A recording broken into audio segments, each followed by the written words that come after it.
The most dangerous mistake a person can make is believing authority always wears a uniform.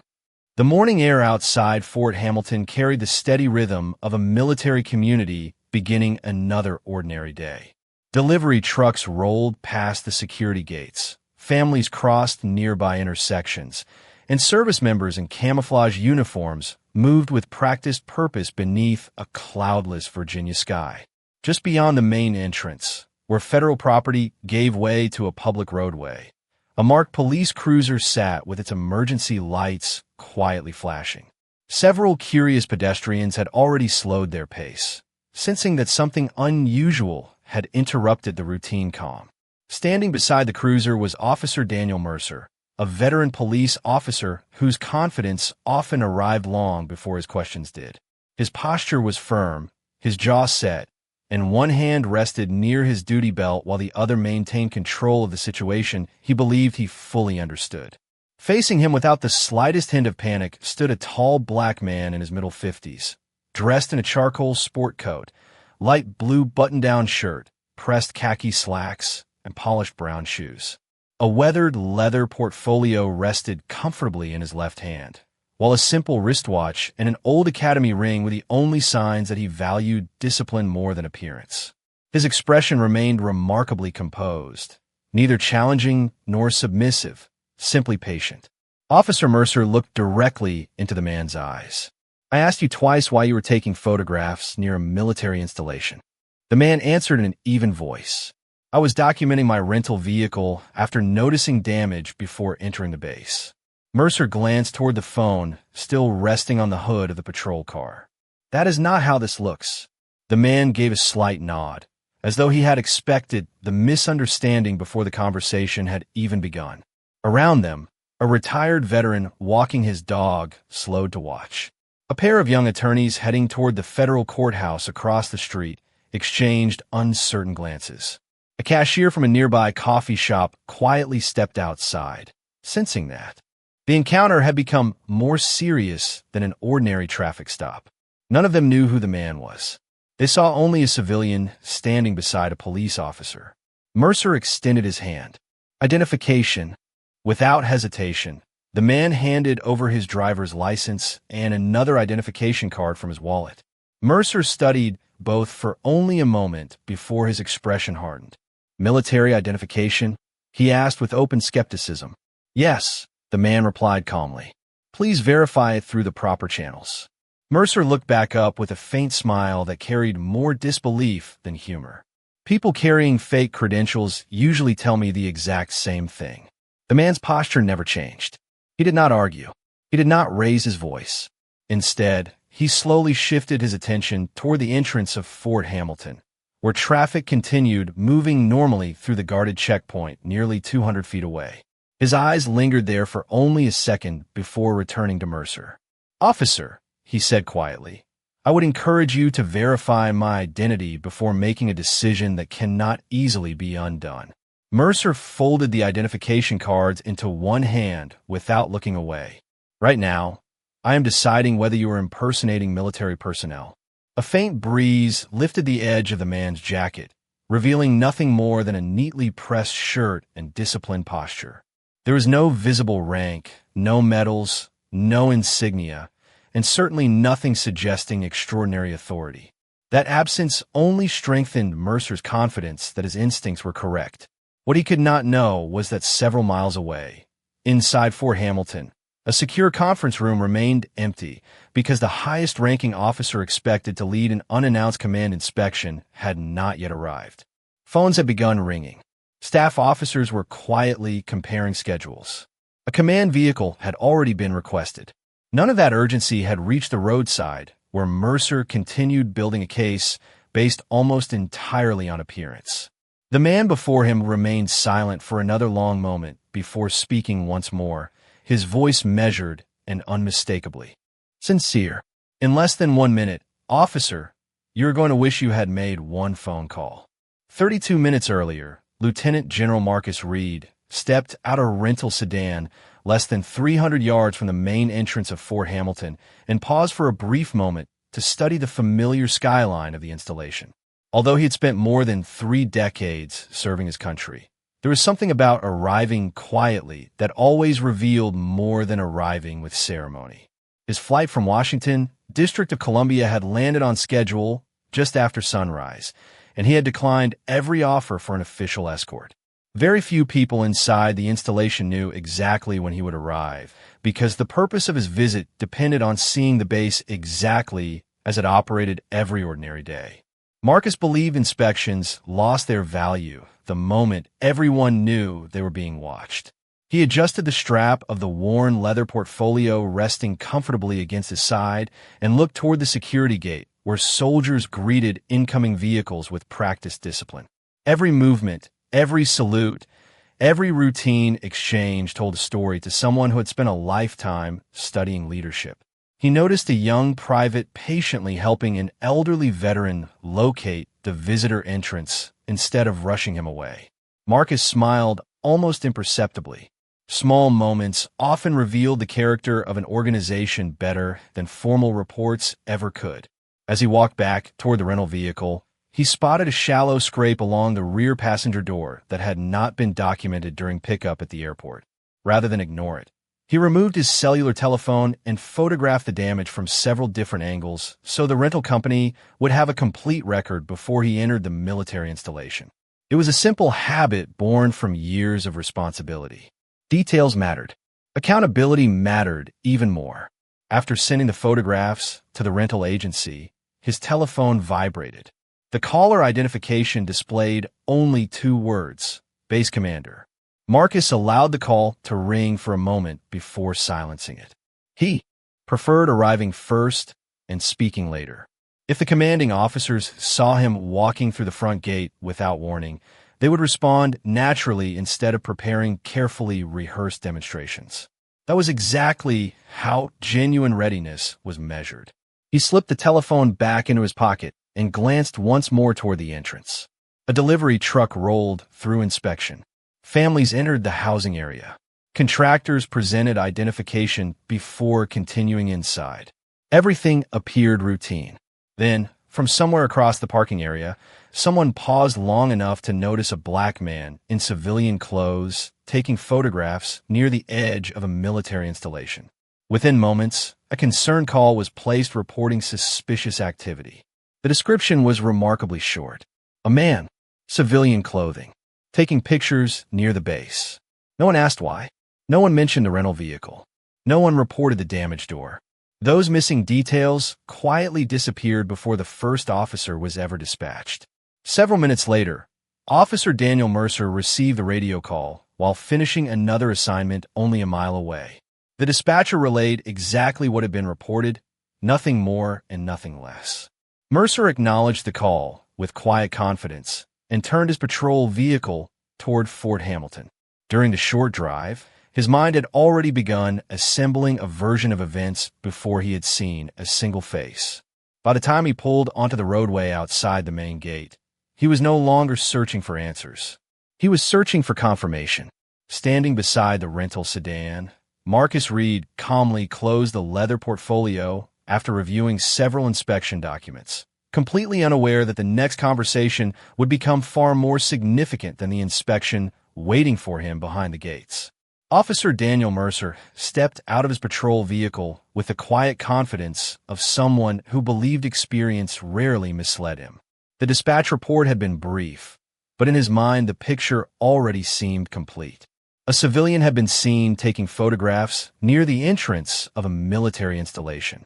The caller had sounded uneasy. Mercer had responded often enough to know that unusual situations sometimes began with ordinary details.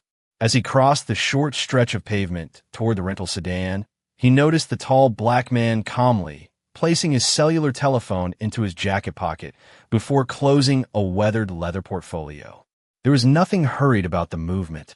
Nothing suggested panic or secrecy. Even so, Mercer had already decided that the comm itself deserved suspicion. He stopped several feet away and spoke in a firm professional tone. "Good morning, sir. I need to ask what you're doing near the entrance to Fort Hamilton." Marcus Reed turned to face him completely before answering. "Good morning, officer. I am documenting existing damage on my rental vehicle before entering the installation." His voice carried neither irritation nor nervousness. It was measured, courteous, and remarkably precise. Mercer glanced toward the rear passenger door, where the shallow scrape remained visible beneath the morning sunlight. Instead of acknowledging it, he focused on the telephone still resting in Marcus's hand moments earlier. "The report I received said you were taking photographs of the base." Marcus slowly shook his head. "Only the vehicle. The installation happened to be in the background." Mercer looked toward the security gate, where soldiers continued checking identification as though nothing unusual were happening. Then he looked back at Marcus. "Do you have business inside the base?" Marcus answered without hesitation. "Yes." "What kind of business?" Mercer asked. Marcus paused briefly before replying. "Official business." The answer sounded perfectly factual, but it also frustrated Mercer because it offered no details he could immediately verify. "Official for whom?" Mercer continued. Marcus met his eyes calmly. "For the United States Army." The words hung in the quiet morning air. A delivery truck rolled through the gate, while a family waiting to enter base housing continued toward the visitor lane. Everyday life moved forward around them, yet the conversation had begun drifting in a very different direction. Mercer folded his arms for a moment before extending one hand. "I will need identification." Marcus immediately removed his driver's license along with a military identification card and handed both to the officer without the slightest hesitation. Mercer examined the driver's license first. Everything appeared ordinary. Then he studied the military identification card. The photograph matched perfectly. The security features looked convincing. The card felt genuine in his hand. Yet something about the situation refused to fit the conclusion he had already formed before arriving. He looked back at Marcus with narrowed eyes. "You're telling me you're military?" Marcus answered simply, "Yes." Mercer tilted the identification card toward the sunlight. "You are not wearing a uniform." Marcus gave a polite nod. "Military personnel are not required to wear uniforms at every moment of every day." The response was calm, respectful, and entirely free of sarcasm. Instead of easing the tension, it strengthened Mercer's belief that the man standing before him had prepared answers for every question. Across the roadway, Sergeant Elena Ruiz had just arrived in a second patrol vehicle. She remained several yards away, quietly observing the conversation before stepping closer. Her attention was drawn less to Marcus than to the identification card Mercer continued holding in his hand. Even from a distance, several familiar security markings caught her eye. She said nothing at first. She simply watched as Officer Mercer continued asking questions, while Marcus Reed continued answering every one of them with the patience of a man who had spent an entire lifetime understanding that sometimes the greatest test of authority was not proving who you were, but deciding how long you were willing to let someone underestimate you. Sergeant Elena Ruiz took a careful step closer without interrupting the conversation. Years of experience had taught her that small details often carried more weight than loud accusations, and something about the identification card in Officer Daniel Mercer's hand demanded a second look. She did not reach for it or question her partner in front of the gathering crowd. Instead, she quietly observed the holographic seal reflecting beneath the morning sunlight. It looked remarkably authentic. Mercer, however, remained focused on the man standing before him rather than the evidence resting in his own hand. "If this identification is legitimate," he said, "then explain why you arrived alone in a rental car." Marcus Reed answered with the same calm tone he had maintained from the beginning. "Travel arrangements depend on the purpose of the visit, not the rank of the traveler." Mercer frowned. "That sounds like a rehearsed answer." Marcus showed no sign of offense. "It is simply an accurate one." The response seemed to deepen Mercer's skepticism instead of easing it. He had expected hesitation, uncertainty, perhaps even frustration. Instead, every answer arrived with quiet confidence, leaving him increasingly convinced that the man before him had practiced an elaborate story. Around them, morning traffic continued flowing through the entrance to Fort Hamilton. Soldiers inspected vehicles, contractors presented credentials, and families entered the housing area without realizing that only a short distance away, two very different assumptions about authority were colliding. Sergeant Ruiz finally spoke. "Daniel, perhaps we should request verification through military police before we go any further." Mercer barely turned his head. "Local jurisdiction starts here. We can handle verification ourselves." Ruiz remained composed. "There is no harm in confirming first." Mercer looked back toward Marcus. "There is no harm in asking more questions first." Marcus folded his hands loosely around the leather portfolio. His posture remained perfectly straight, his breathing steady, his expression unchanged. He was not attempting to dominate the conversation. He was allowing it to unfold naturally, almost as though patience itself had become part of the lesson. Mercer held up the military identification card once more. "If you really have official business, tell me exactly where you are going inside Fort Hamilton." Marcus answered without hesitation. "Headquarters." "To meet whom?" Mercer asked immediately. Marcus paused for only a heartbeat before replying. "The commanding officer." Mercer gave a skeptical smile. "You expect me to believe you have a meeting with the base commander?" "I expect you to verify the information," Marcus replied. Nothing more. The simplicity of the answer seemed almost frustrating. Mercer was accustomed to people trying to persuade him. Marcus was asking only for procedure. At that exact moment, the radio clipped to Mercer's shoulder crackled to life.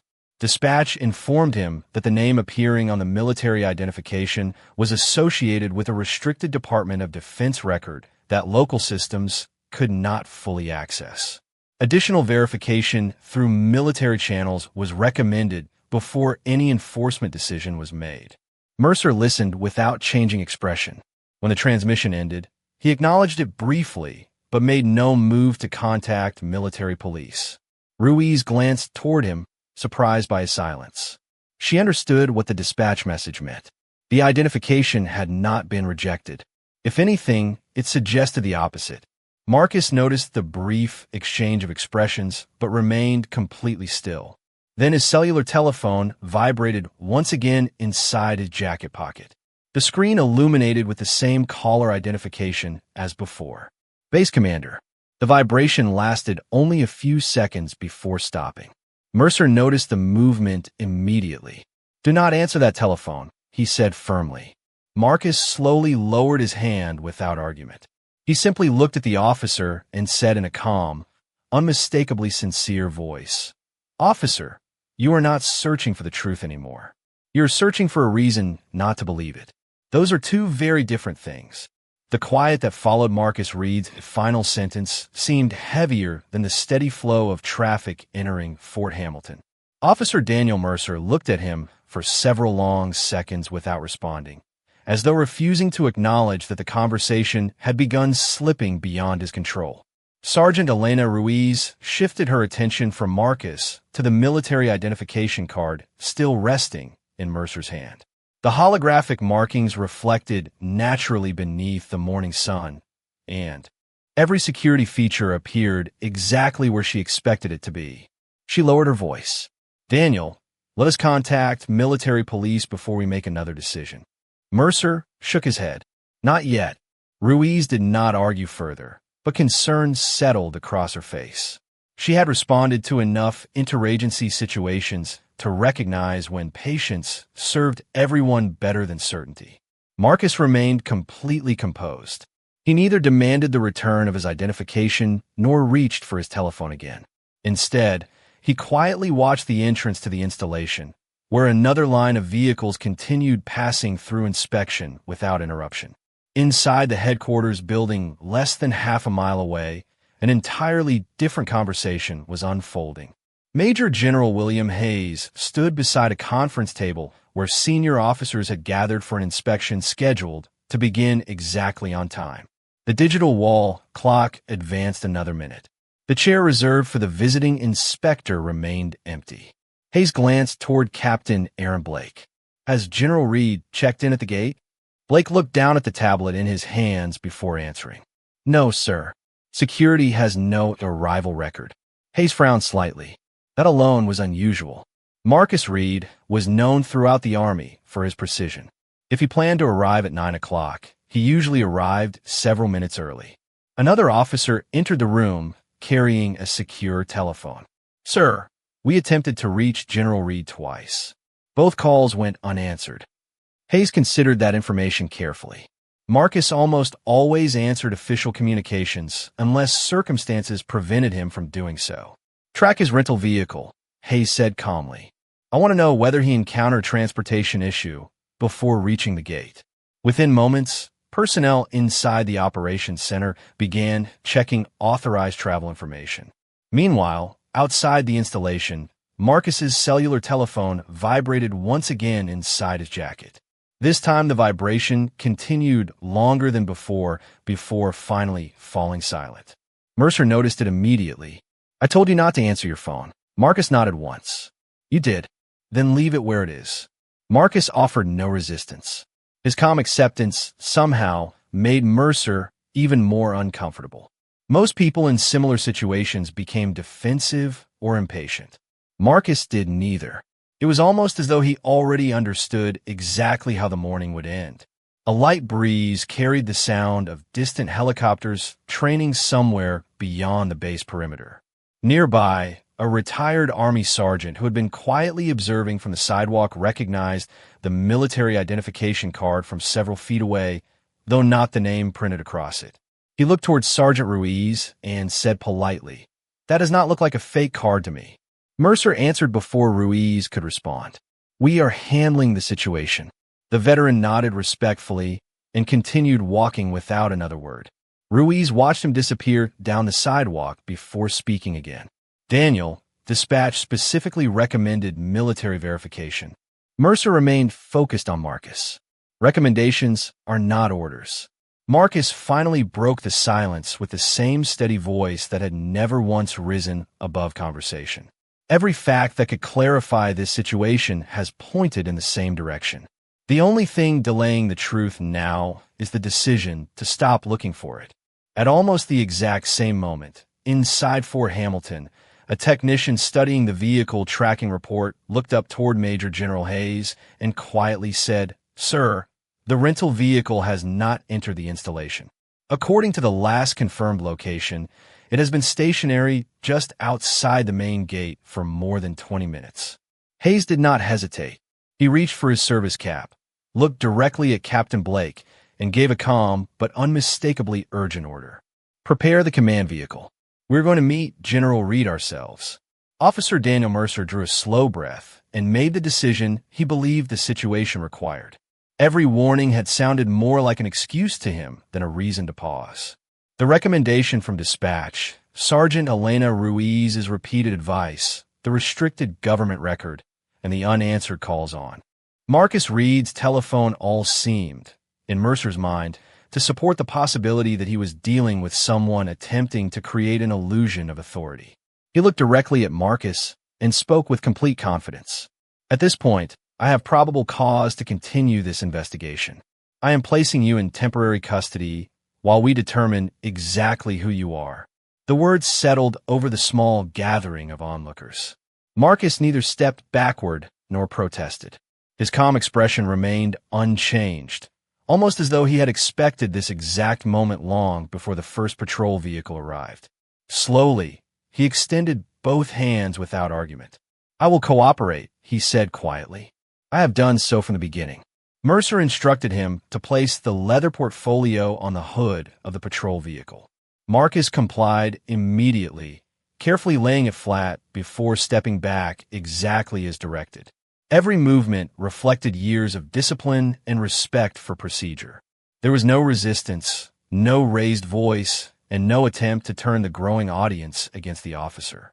Sergeant Ruiz watched silently, her concern becoming more visible with every passing second. She leaned toward Mercer one final time and lowered her voice. "Daniel, we still have time to contact military police." Without looking at her, Mercer answered, "We already have enough information to proceed." Ruiz glanced toward Marcus. He met her eyes for only a brief moment and offered the smallest reassuring nod, as if reminding her that remaining professional mattered more than winning an argument.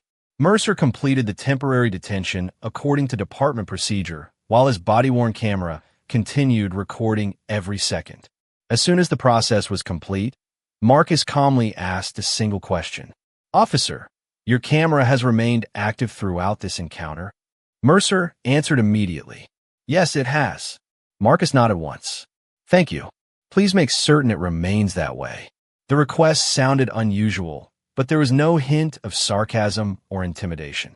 It sounded like someone preserving the accuracy of the record rather than challenging the officer standing in front of him. Nearby, several witnesses exchanged uncertain glances. The retired Army veteran who had passed earlier had stopped again across the street. Two delivery drivers remained inside their truck, quietly observing. Even the employees standing outside the coffee shop had fallen completely silent.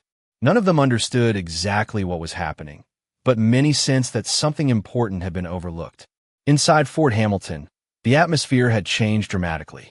The command vehicle pulled away from headquarters, followed by two additional government sport utility vehicles carrying Captain Aaron Blake and members of the command staff. Major General William Hayes sat in the front passenger seat, reviewing the latest update from the operations center. General Reed's government telephone has received multiple unanswered official calls, the driver reported. His rental vehicle remains stationary just outside the main entrance. Hayes looked through the windshield toward the distant gate. "Increase speed within safety limits," he said calmly. "We cannot allow the inspection to begin without him." Back outside the installation, Mercer reached for the leather portfolio resting on the hood of the patrol vehicle. Before opening it, he looked toward Marcus once more. "If there is anything inside this case that explains who you really are, now would be the time to tell me." Marcus answered with the same steady voice that had never once changed throughout the encounter. "Everything you need has been in front of you since the first minute. The only thing missing has been your willingness to believe the evidence." Almost at that exact moment, the distant sound of approaching government vehicles echoed from inside Fort Hamilton, growing steadily louder as several black sport utility vehicles emerged through the security gate and turned directly toward the roadside where the entire encounter had unfolded.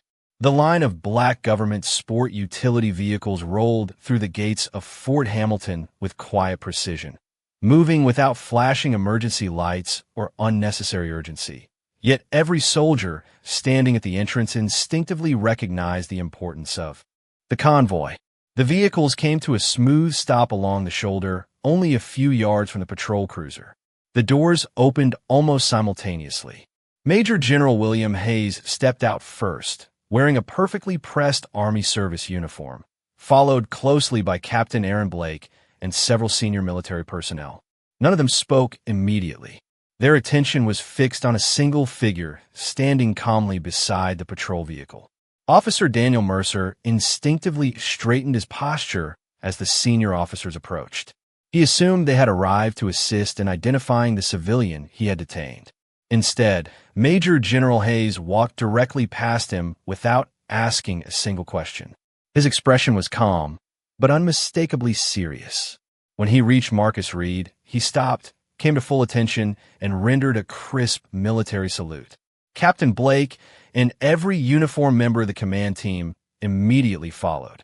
The unexpected silence that settled over the roadside seemed louder than any command. Even the passing traffic appeared to slow. Hayes spoke first, his voice steady and filled with unmistakable respect.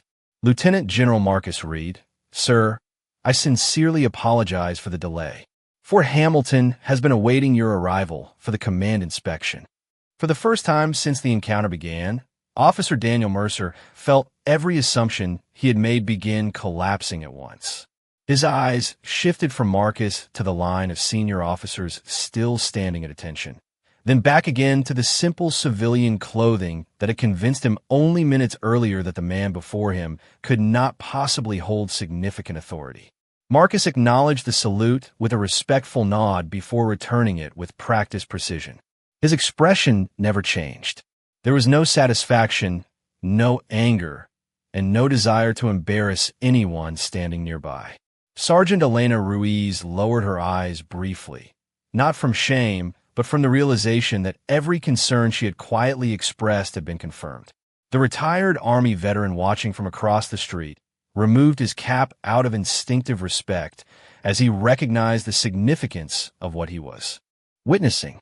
Major General Hayes then turned toward Officer Mercer. His voice remained professional and controlled. Officer, Lieutenant General Reed, is conducting a scheduled inspection of this installation under the authority of the United States Army. We have been attempting to reach him for more than 30 minutes. Mercer struggled to find words. Sir, I was attempting to verify his identity. Hayes gave a slight nod. Verification is always appropriate. Assumptions are not. Captain Aaron Blake stepped forward carrying a secure folder. General Reed's travel orders, official credentials, and inspection authorization were transmitted to Fort Hamilton 72 hours ago. Every element of today's visit has been documented. Sergeant Ruiz quietly looked toward Mercer, saying nothing. There was nothing left to explain. Every opportunity to pause, verify, and reconsider had already passed. Marcus finally spoke, his calm voice carrying across the gathering of soldiers, officers, and witnesses. Major General Hayes, before anything else, I would appreciate if Officer Mercer returned my identification and my personal property. Hayes answered immediately. Of course, sir. Mercer carefully returned the military identification card, the driver's license, and the leather portfolio. His hands moved noticeably slower than before. Marcus accepted each item with the same quiet courtesy he had shown from the beginning. He looked directly at Mercer and spoke without accusation.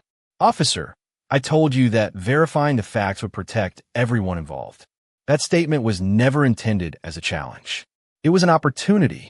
No one spoke for several seconds. The only sound came from the American flag above the entrance to Fort Hamilton moving gently in a morning breeze. In that long silence, every person standing there understood that the greatest display of authority they had witnessed that morning had not come from rank, uniforms, or official vehicles. It had come from a man who had never once needed to raise his voice to reveal exactly who he was.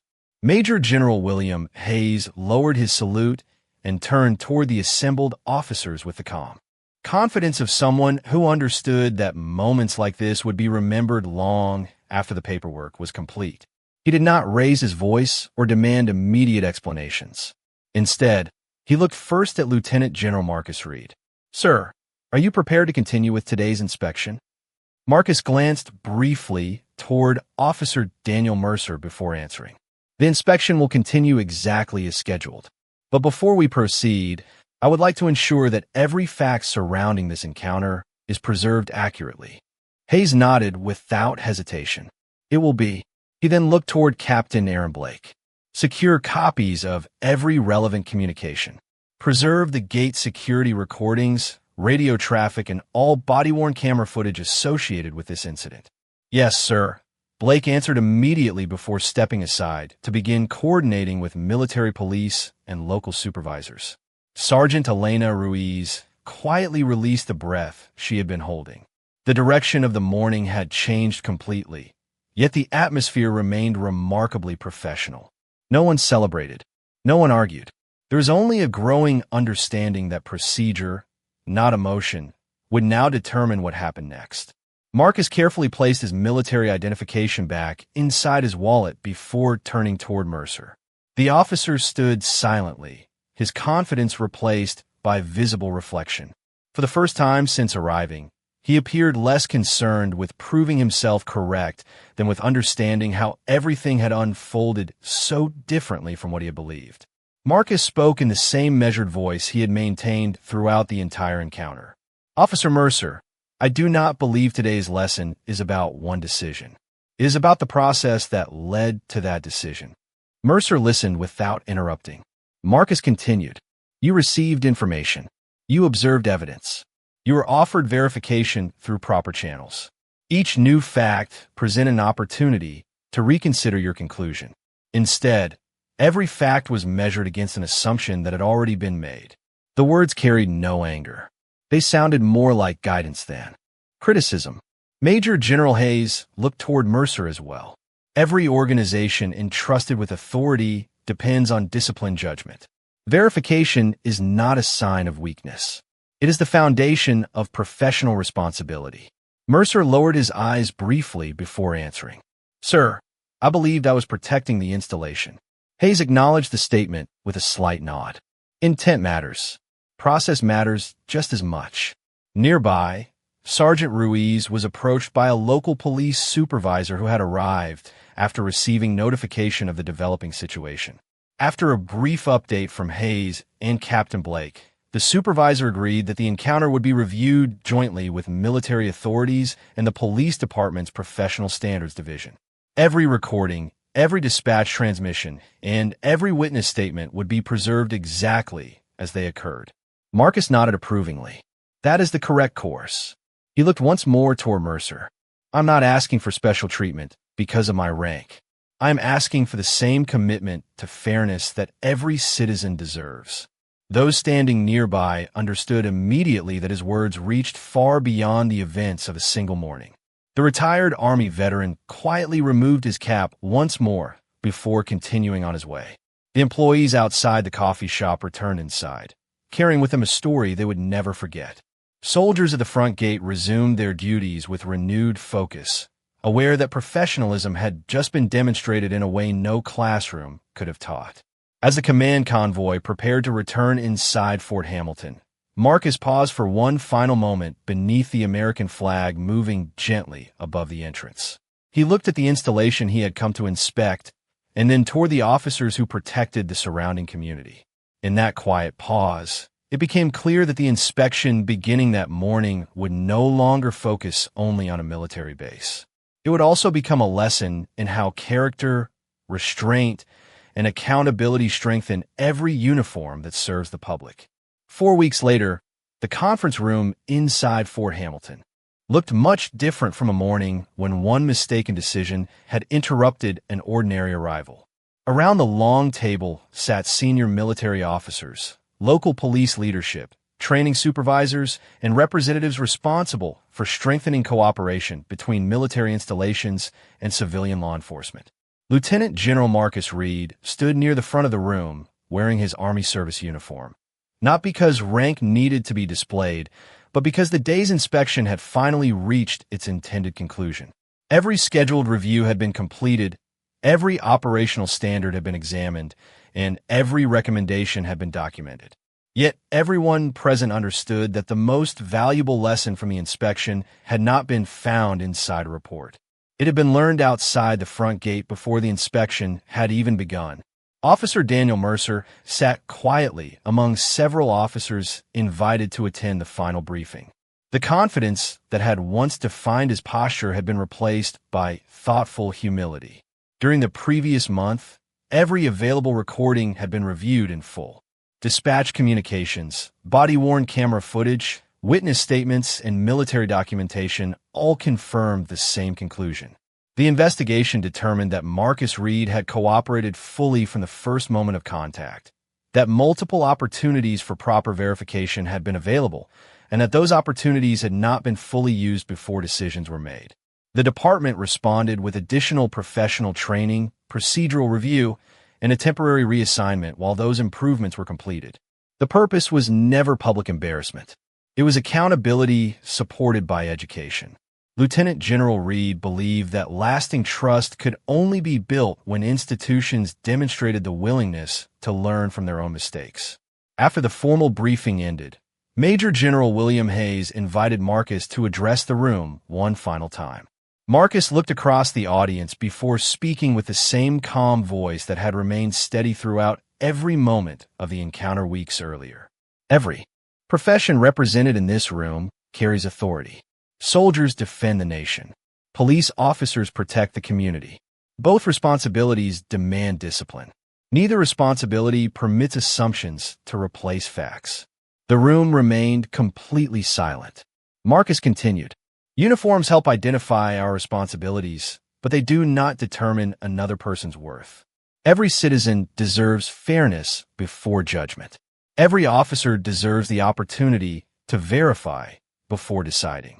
Every organization becomes stronger when humility is valued as highly as confidence." Officer Mercer slowly raised his hand after a brief pause. Marcus acknowledged him with a respectful nod. Mercer stood and spoke honestly. General Reed, I cannot change the decision I made that morning, but I can change every decision I make after it. I appreciate that you chose accountability instead of humiliation. Marcus answered with a slight smile. Growth begins the moment a professional values truth more than pride. Several people around the room quietly nodded in agreement. Outside the headquarters building, the American flag moved gently above Fort Hamilton as soldiers continued their daily responsibilities. Local officers resumed patrol across the surrounding community, and life carried forward much as it always had. Yet something important had changed. New coordination procedures between the installation and local law enforcement had already been adopted. Verification protocols had been strengthened. Joint training sessions had been scheduled. A single encounter had improved cooperation between two institutions committed to serving the same public. As Marcus Reed walked toward his vehicle, he paused briefly and looked back at the front gate where the misunderstanding had begun. The place looked ordinary once again, but he knew that ordinary places often became the setting for extraordinary lessons. He entered the vehicle without ceremony as the afternoon sun reflected across the base entrance. The gate opened, the road stretched forward, and the inspection was finally complete. Because in the end, the greatest authority was never found in rank, badges, or uniforms. It was found in the character to seek the truth before reaching a conclusion, and in the wisdom to remember that dignity should never depend on what another person is wearing.